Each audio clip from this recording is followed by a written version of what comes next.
Sejam todos muito bem-vindos a mais um vídeo do canal baseado em fatos reais. Hoje conheceremos a história de uma mulher muito importante para o Brasil e que de maneira alguma a história foi ou será esquecida. Uma mulher marcante, uma mulher determinada, frágil ao mesmo tempo. Vocês vão gostar muito de conhecer essa história. Mas antes, eu peço a vocês que deixem o like nesse vídeo, que me ajuda muito, ajuda a impulsionar o canal para que ele chegue a mais pessoas. Se inscrevam no canal e ativem o sininho de notificação, porque assim vocês não vão perder mais nenhuma história. E compartilhem com seus amigos, com seus parentes, com seus vizinhos, para que eles também tenham uma boa história para ouvir. E eu quero aqui agradecer, antes de irmos para a história, porque chegamos aos 300 inscritos e eu estou muito feliz. É pouco, como eu sempre digo, mas já foi um e hoje são 300. E eu agradeço cada um de vocês. Aqueles que estão aqui comigo desde o começo, vídeos que comentam, eu agradeço muito e a família foi crescendo e está crescendo e hoje somos 300 e para mim é muito bom. Eu fico muito feliz, agradeço cada um de vocês que vem aqui, que escuta a minha história, que dá atenção, que valoriza o meu trabalho. Gratidão para cada um de vocês. Continuem aqui, porque cada vez vocês me inspiram a procurar mais histórias legais e a melhorar mais o formato do canal. Deixem suas sugestões, deixem seus comentários, sempre com respeito, é claro, sejam sempre pontes e não muros. Vá na nossa máquina do tempo agora e viajar para o ano de 1822.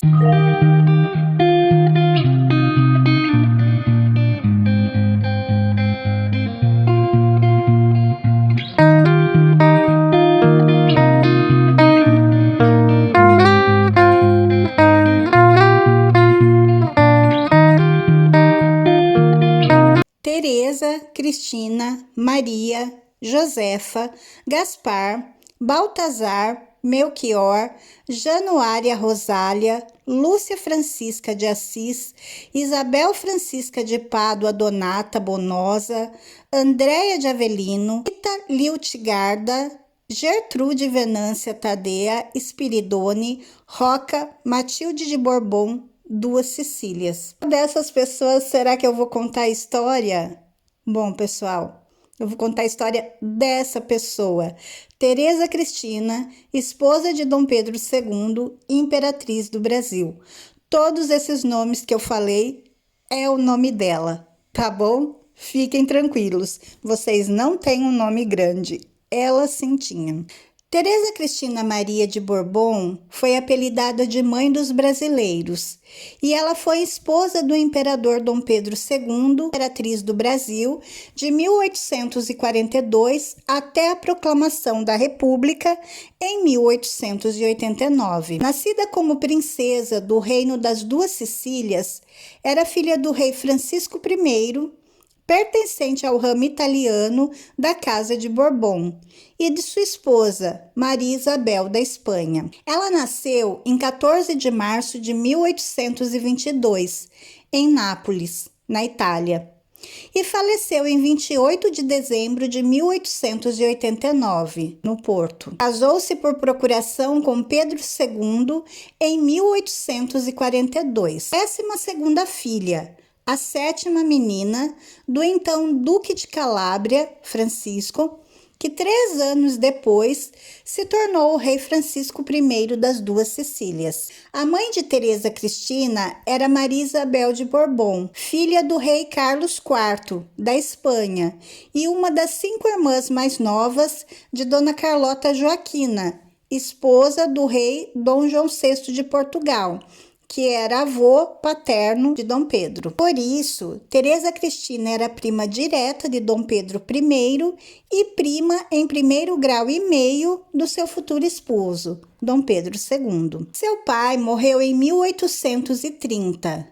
Diz que a mãe a negligenciou depois que se casou em 1839 com Francesco, um jovem oficial. A biografia conta que Teresa Cristina foi educada em isolamento, em um ambiente de superstição religiosa, intolerância e conservadorismo. Há descrições sobre ela evidenciando uma personalidade tímida e suave, ao contrário de seu implacável pai e de sua mãe impulsiva. Foi descrita como sendo um pouco apagada, tendo se acostumado a ficar satisfeita com qualquer circunstância que viesse a encontrar. Alguns historiadores mais recentes tiveram uma visão modificada tanto da corte napolitana como um regime reacionário e até da passividade de Teresa Cristina. Alguns historiadores afirmam que a interpretação difamada dos Bourbon de Nápoles tem suas origens nas perspectivas geradas no século XIX, depois da conquista das duas Sicílias pelo Reino da Sardenha em 1861. Durante a unificação italiana. É revelado em suas cartas pessoais que ela tinha um temperamento forte. Segundo relatos, Teresa Cristina não era uma mulher submissa, e sim uma pessoa respeitadora do papel imposto pela ética e pelos valores da época. Vincenzo Ramírez, embaixador das duas Sicílias no Império Austríaco, se reuniu em Viena no início da década de 1840 com Bento da Silva Lisboa, o segundo barão de Cairu, o enviado brasileiro encarregado de encontrar uma esposa para o jovem imperador Dom Pedro II do Brasil. Até então, todas as casas reais procuradas tinham se negado a formalizar a aliança matrimonial, já que temiam que Pedro II fosse desenvolver uma personalidade semelhante à de seu pai, Dom Pedro I, que era conhecido por sua inconsistência e por ter várias amantes. E vamos e convenhamos que ele não estava errado, porque Dom Pedro II também não podia haver um rabo de saia, né? Ramírez não deu muita importância para a reputação do monarca e propôs a mão de Teresa Cristina ao imperador. Foi enviado a Pedro um retrato que muito embelezava a princesa, fazendo com que ele aceitasse a proposta. E, gente, eu fiquei chocada com isso. Eu tô bege. De acordo com os historiadores, a pessoa no retrato não era Teresa Cristina. A Teresa Cristina foi a primeira fake da história, gente. Ela mandou uma foto que não era dela. Vejo outra palavra para definir. Foi o primeiro fake que a gente tem conhecimento na história. A Cristina manda então lá o fake dela, a foto de outra pessoa que não é ela. Foto não, né, gente? Porque naquela época não tinha foto. Era aqueles retratos pintados à mão. Pedro não falou, é uma moça bonita, então vamos casar. Um casamento por procuração foi realizado em Nápoles no dia 30 de maio de 1843, em que o imperador foi representado pelo príncipe Leopoldo, conde de Siracusa, irmão da noiva. Uma frota brasileira formada por uma fragata e duas corvetas partiu em 3 de março para as duas Sicílias, a fim de trazer a nova imperatriz até o Brasil. Ela chegou ao Rio de Janeiro em 3 de setembro. Pedro imediatamente correu para dentro do navio para receber a esposa. E havia uma multidão lá fora reunida e a multidão aplaudia com canhões e disparavam saudações. Teresa Cristina se apaixonou à primeira vista por seu marido. Pedro, então, tinha 17 anos e claramente ele vai ficar muito desapontado.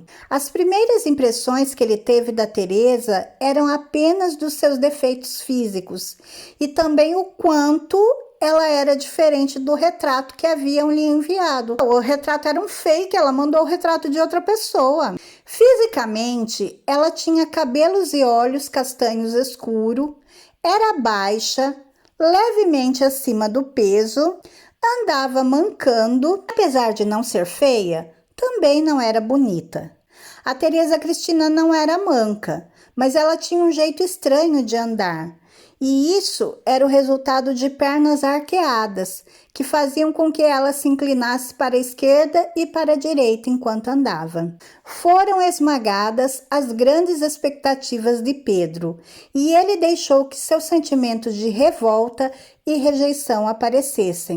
Ele deixou o navio após um pequeno intervalo. Ela percebeu a desilusão do marido e começou a chorar. E se lamentava dizendo: o imperador não gostou de mim. A tensão foi tão grande que ela pensou em se jogar no mar. Aquele foi um momento tão traumático que ficou gravado na sua memória para sempre. Depois que ela se recuperou do primeiro encontro com Pedro, Tereza Cristina ficou decidida a fazer o possível para melhorar a sua situação. E isto está em uma carta que ela escreveu à família. Sei que minha aparência é diferente do que havia sido anunciada. Farei todo o possível para viver de tal maneira que nada leve ao engano do meu caráter.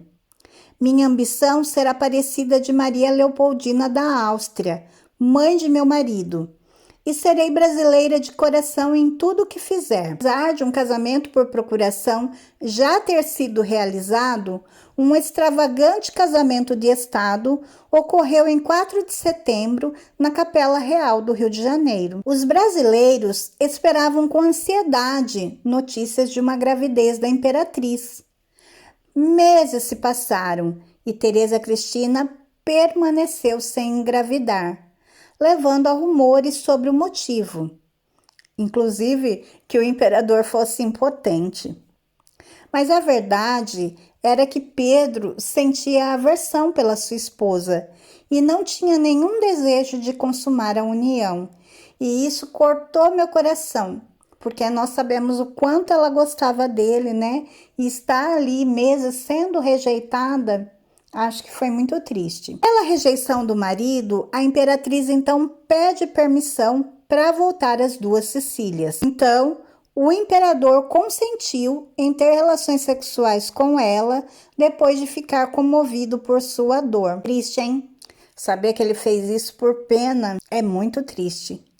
Mesmo assim, a sua atitude com ela inicialmente ainda se manteve fria. Apesar do casamento ter começado de maneira ruim, Tereza Cristina sempre se esforçou para ser uma boa esposa. Sua constância para cumprir o seu dever e o eventual nascimento dos filhos acabaram amolecendo a atitude de Pedro. Os dois começaram a descobrir interesses em comum e suas preocupações e alegrias com os filhos acabaram criando um sentimento de felicidade familiar. Todo, a imperatriz deu à luz 4 filhos: Dom Afonso Pedro, em fevereiro de 1845, Isabel, em julho de 1846, Leopoldina, em julho de 1847 e Pedro Afonso, em julho de 1848. Tereza Cristina tornou-se uma parte vital da família e da corte. Nunca preencheu o papel de amante, romântica ou parceira intelectual. No entanto, a sua devoção ao imperador permaneceu firme. Sempre apareceu em público com o marido, que sempre a tratou com respeito e consideração. A imperatriz não foi rejeitada nem desprezada, mas a relação dos dois mudou. Com o tempo, Pedro ficou mais maduro e seguro de si, afirmando sua força de caráter e poder, deixando de temer conspirações e aprendendo a discernir quando estava sendo manipulado. Passou a tratá-la mais como uma amiga íntima e companheira do que como esposa. A visão há muito difundida é que a imperatriz aceitou o papel que lhe foi dado. O dever e o propósito estavam ligados à sua posição de imperatriz. Na sua correspondência particular, pode-se ver que ela tinha um temperamento forte e algumas vezes ela entrava em conflito com Pedro. Tinha uma vida própria embora muito restrita. Teresa Cristina afirmou numa carta de 2 de maio de 1845, ela escreveu para Pedro essas palavras: "Não vejo a hora de te abraçar novamente, bom Pedro, e pedir-te perdão por tudo o que te fiz nesses dias." Noutra carta de 24 de janeiro de 1851, reconhece o seu temperamento difícil. "Não estou irritada contigo. Deves perdoar este meu caráter." A sua filha Leopoldina descreveu-a numa carta como dominadora, dizendo: "A mãe gosta de tudo como ela quer." Apesar do evangelho dizer que a mulher deve submissão ao marido. Isso palavras da Leopoldina. Suas amizades resumiam-se às suas damas de companhia, especialmente Josefina da Fonseca Costa. Os seus criados gostavam dela. Ela era uma boa juíza de caráter dos visitantes e cortesãos, além de ser uma mãe e avó despretensiosa, generosa, bondosa e afetuosa. Vestia-se e agia com moderação, usando joias apenas em ocasiões de estado. Por vezes, passava a impressão de ser uma pessoa triste. A Cristina não tinha interesse em política. Ocupava o seu tempo escrevendo cartas, lendo, fazendo bordados e comparecendo a obrigações religiosas e projetos de caridade. Tinha uma voz bonita e praticava canto regularmente. A apreciação por música fazia com que ela gostasse de ópera e de bailes. Não lhe faltavam interesses intelectuais. Desenvolveu uma paixão pelas artes e ciências, particularmente em arqueologia. Teresa Cristina começou a reunir uma coleção de artefatos arqueológicos dos primórdios do Brasil, trocando outras centenas com seu irmão, o rei Fernando II das Duas Sicílias. Patrocinou estudos arqueológicos e escavações em sua terra natal. Dedicava-se principalmente à arte dos mosaicos, que pessoalmente usou na decoração de fontes, bancos e muros do jardim das princesas no Palácio de São Cristóvão.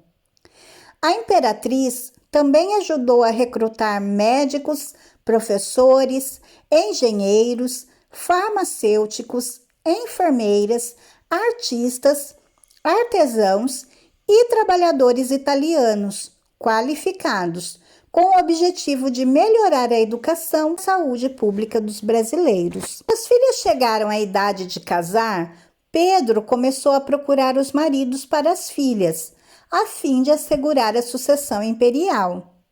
Depois de avaliar vários candidatos e consultar a sua irmã, a princesa Francisca de Bragança, e o cunhado Francisco, príncipe de Joinville, o imperador escolheu os netos do rei Luís Felipe I da França, os príncipes Gastão, conde d'Eu, e Luís Augusto de Saxe-Coburgo-Gotha. Os dois viajaram até o Rio de Janeiro, onde se casaram em 1864 com as princesas Isabel e Leopoldina. Elas, pouco depois, deixaram de viver com os pais para formar a sua própria família, tendo Leopoldina indo viver com o marido na Europa. Depois de ter dado à luz 4 filhos entre 1866 e 1870, Leopoldina morreu de febre tifoide em 7 de fevereiro de 1871, devastando novamente a pequena família imperial. Pedro decidiu viajar para a Europa a fim de animar a esposa e, entre outros motivos, visitar os netos, os filhos da Leopoldina, que viviam em Coburgo desde o seu nascimento. Isabel e Gastão ainda não tinham filhos. Então, os filhos da Leopoldina e de Luís Augusto eram os herdeiros presuntivos da coroa brasileira. Um acordo foi feito por Pedro e Teresa e trouxeram para o Brasil, em 1872, as 2 crianças mais velhas, Pedro Augusto e Augusto Leopoldo, com o objetivo de dar-lhes uma educação brasileira. O casal imperial viajou para o exterior outras vezes, em 1876 e entre 1886 e 1887, passaram pela América do Norte, Europa e Oriente Médio. A imperatriz preferia sua vida no Brasil, dedicando-se à família, devoções religiosas e trabalhos de caridade. Na realidade, visitar sua terra natal trouxe apenas memórias dolorosas. Sua família havia sido destronada em 1861 e o reino das duas Sicílias foram anexado àquilo que tornaria-se o unificado reino da Itália. Todos os que haviam conhecido durante sua juventude em Nápoles haviam ido. Como escreveu em 1872, não sei dizer a impressão que eu tive em ver de novo, após 28 anos, a minha pátria e não encontrar as pessoas de quem gostava. A imperatriz continuou a ser obstinada mesmo após anos de casamento. Pedro revelou em uma carta escrita à Condessa de Barral, no início de 1881, que a lembrança dos brincos que me fala tem sido causa de muita briga de alguém, que era Teresa Cristina, e pensa ter tido eu culpa no desaparecimento deles. Ou seja, ela estava culpando ele porque ela perdeu uns brincos. Seu genro Gastão escreveu uma carta contando como ela quebrou acidentalmente um braço em outubro de 1885. Na segunda-feira, dia 26, ao passar pela biblioteca quando ia jantar com o imperador, que como de costume caminhava alguns passos à frente dela, e com quem, presumo pelo que ela nos contou, ela estava discutindo, como faz às vezes, deu o pé no fichário sobre uma mesa e caiu de frente. Mas sim, Teresa Cristina amava incondicionalmente o marido, como demonstrou na sua aflição quando ele ficou doente no final de 1883. A sua rotina doméstica tranquila terminou abruptamente quando uma facção do exército se rebelou e depôs Pedro em 15 de novembro de 1889, mandando que toda a família imperial deixasse o Brasil. Ao ouvir a ordem para partir, o oficial militar disse à imperatriz: "Resignação, minha senhora." Por sua vez, Teresa Cristina respondeu: "Sempre a tive. Mas como não chorar tendo que deixar esta terra para sempre?" Os eventos de 15 de novembro de 1889 causaram-lhe um impacto tanto emocional quanto físico. A imperatriz amava o Brasil e o seu povo. Ela não desejava nada mais do que terminar seus dias na terra que fizera sua. Com 66 anos de idade e sofrendo de asma cardíaca, enfrentava agora a perspectiva de acompanhar o marido em deslocamento pela Europa, passando seus últimos anos virtualmente sozinha em aposentos estranhos e desconfortáveis. Teresa Cristina esteve doente durante toda a sua viagem até Lisboa, Portugal, onde ela chegou no dia 7 de dezembro. A chegada da família imperial a Lisboa coincidiu com as cerimônias de ascensão do rei Carlos I, e logo o governo português informou Pedro que a presença de um soberano deposto não era bem-vinda à capital naquele momento. Humilhados pela recepção, o imperador e a imperatriz foram para a cidade do Porto, enquanto que Isabel e seus filhos partiram para a Espanha. A família imperial recebeu em 24 de dezembro notícia oficial que haviam sido banidos para sempre do Brasil. Até aquele momento, fora pedido que eles partissem sem nenhuma indicação sobre quanto tempo teriam que ficar longe. A notícia aniquilou a vontade de ver de Teresa Cristina. Pedro escreveu no seu diário no dia 28 de dezembro. Ouvindo a imperatriz queixar-se, fui ver o que era. Está com frio e dor nas costas, mas não tem febre. Assim, o imperador saiu para passear pela cidade e visitar a biblioteca. A respiração de Teresa Cristina ficou cada vez mais pesada enquanto o dia passava, e uma falha no seu sistema respiratório levou a uma paragem cardiorrespiratória às 14 horas daquele mesmo dia. Em seu leito de morte, ela disse a Maria Isabel de Andrade Pinto, a baronesa de Japurá e cunhada de Joaquim Marquês Lisboa, o Marquês de Tamandaré: Maria Isabel, não morro de doença, morro de dor e de desgosto. As suas últimas palavras foram: sinto a ausência das minhas filhas e dos meus netos. Não posso abençoar pela última vez o Brasil, terra linda, e não posso lá voltar. Ai, tadinha, gente, ela gostava tanto do Brasil, do nosso, né? Desse país, o nosso país. Ela fez a terra dela, o país dela, o lar mesmo, né? Porque o lar é onde o nosso coração habita. E ela fez isso mesmo, tadinha. As ruas do Porto encheram-se de pessoas que se reuniram para assistir à procissão fúnebre. O corpo de Teresa Cristina foi levado até a igreja de São Vicente de Fora, perto de Lisboa, e foi sepultada no Panteão dos Braganças, de acordo com um pedido de Pedro. Ele morreu 2 anos depois e foi enterrado ao seu lado. Os restos mortais do casal foram depois repatriados para o Brasil em 1921, sendo recebidos com grande pompa e missas realizadas em memória dos imperadores. Nada mais justo, justíssimo, né? Eles terem o descanso na terra deles, na terra que eles amavam. O imperador e a imperatriz foram sepultados na Catedral de São Pedro de Alcântara, em Petrópolis, numa cerimônia em 1939, que teve a presença do presidente Getúlio Vargas. Notícias de sua morte produziram um luto sincero no Brasil. O poeta e jornalista Arthur de Azevedo escreveu: eu nunca conversei com ela, porém sempre que passei ao seu lado, respeitosamente, tirei meu chapéu e me curvei, não para a imperatriz, mas sim para a doce e honesta figura de uma burguesa pobre e quase humilde. Vi vários republicanos extremistas fazendo o mesmo. Ela chamaram de mãe dos brasileiros, e nós todos realmente lhe atribuímos uma espécie de veneração filial. Essa é a verdade. Jornais do Brasil também comentaram a sua morte. A Gazeta de Notícias relatou: o que foi esta Santa Senhora? Não precisamos repeti-lo.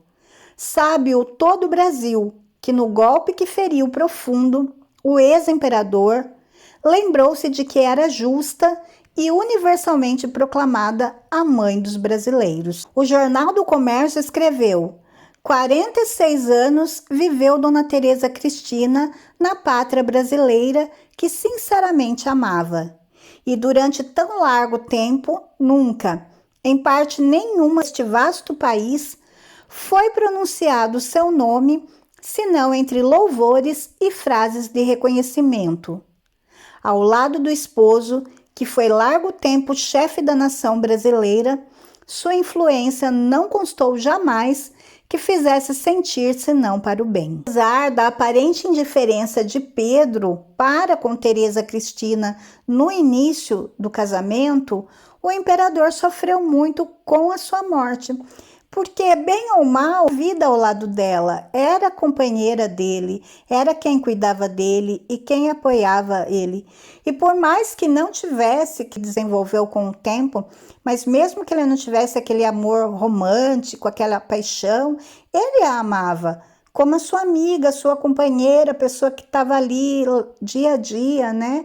Ao lado dele. Foi muito sofrido a morte da Teresa Cristina. Mesmo com a decepção inicial que lhe causou a sua prometida, falta de atração por ela e as relações que ele teve com outras mulheres, mas o fato deles terem vivido juntos 46 anos desenvolveu um forte sentimento de amizade, de afeto, de grande respeito. E esses sentimentos, eles vieram muito à tona quando ela morreu. Talvez, quando ela morreu, ele até tenha descoberto que a amava de verdade e que ela era a mulher da vida dele, porque, como diz o ditado, a gente só dá valor quando perde. Então, quem sabe não foi isso. Apenas depois da morte da esposa é que Pedro começou a apreciar a sua atenção, a sua amabilidade, sua abnegação e sua generosidade. Muitas vezes ele a chamava de minha santa e considerada a mais virtuosa da relação. O imperador imaginava que seria no paraíso onde ela receberia o reconhecimento e as recompensas de tudo que ele não lhe havia conseguido dar em vida. A idade de santidade que Pedro conferiu a Teresa Cristina lhe assegurou o perdão por não tê-la tratado tão bem, além de lhe ter garantido uma proteção pela eternidade, já que ela certamente interviria ao seu favor. Poucas fontes existentes a relegam como tendo vivido à sombra do marido, dedicando-se à educação das filhas Isabel e Leopoldina, e aos assuntos domésticos e à caridade. A imagem que se resulta disso é a de uma mulher de limitada cultura, apagada, silenciosa, que compensa com bondade do coração a falta de maiores encantos físicos. Essa é a visão que ficou consagrada na história e na imaginação popular, mas não é uma representação verdadeira da imperatriz, porque ela era uma mulher de boa educação, pontariosa, de feitio e com interesses culturais que os fez valer no Brasil. Teresa Cristina é notável pela sua descrição, que a levou a manter-se afastada de qualquer movimento político e por seu desvelo e caridade, que valeram o cognome de Mãe dos Brasileiros. Ela era amada pelos brasileiros, que a definiram como a imperatriz silenciosa e a mãe dos brasileiros. O imperador também elogiou a imperatriz pelo patrocínio, desenvolvimento cultural e científico. Ela promoveu a cultura de várias maneiras, trazendo da Itália artistas, intelectuais, cientistas, botânicos, músicos e assim contribuindo para o progresso e enriquecimento da vida cultural da nação. O Brasil, atualmente, possui a maior coleção arqueológica da América Latina, graças à imperatriz Teresa Cristina. Pedro doou, pouco antes da sua própria morte, muitas das suas posses para o governo republicano brasileiro, que posteriormente foram divididas entre o Arquivo Nacional e o Museu Imperial, a Biblioteca Nacional e o Instituto Histórico e Geográfico Brasileiro. Sua única condição foi que essa doação fosse nomeada em homenagem à sua falecida esposa, e assim é. Hoje ela é conhecida como a Coleção Teresa Cristina Maria. A coleção é registrada pela Unesco como Patrimônio da Humanidade. Finalmente, Teresa Cristina é lembrada e homenageada no nome de várias cidades brasileiras, incluindo Teresópolis, no Rio de Janeiro, Teresina, no Piauí, Cristina, em Minas Gerais e Imperatriz, no Maranhão. E essa foi a história de hoje. A história da nossa imperatriz. Essa mulher que ficou conhecida como rejeitada, como fraca, mas não foi nada disso. Ela, mesmo rejeitada, ela praticou a resiliência e ela ficou ali. E da maneira dela, ela conseguiu conquistar o carinho, a admiração e até mesmo o amor do seu marido. Porque, como eu falei, mesmo que não fosse um amor romântico, da maneira que ela esperava, cheio de paixão, mas ele a amava, gostava da sua companhia, e a prova disso foi o quanto ele sofreu e quis homenageá-la quando ela morreu. Ela foi uma mulher forte, que lutou, e é impecável para a época em que ela viveu, né? Talvez vivendo em dias mais modernos, talvez ela encarasse diferente as traições, o desprezo, é digna de nota. Uma história que eu amei conhecer e que valeu muito a pena trazer para vocês aqui no canal nesse vídeo em comemoração aos 300 inscritos, e eu espero que vocês gostem também. Se gostaram, então, vão aí comentar muito, falar o que vocês acharam da história da Tereza Cristina. Deixem pedidos de histórias que, na medida do possível, a Andy traz para vocês. Deixem o like, aperte muito o dedinho aí no botão de like, porque é de graça, vocês não vão pagar nada. Se inscrevam no canal e voltem aqui para as próximas histórias. Fiquem todos na paz, um super beijo e até a próxima!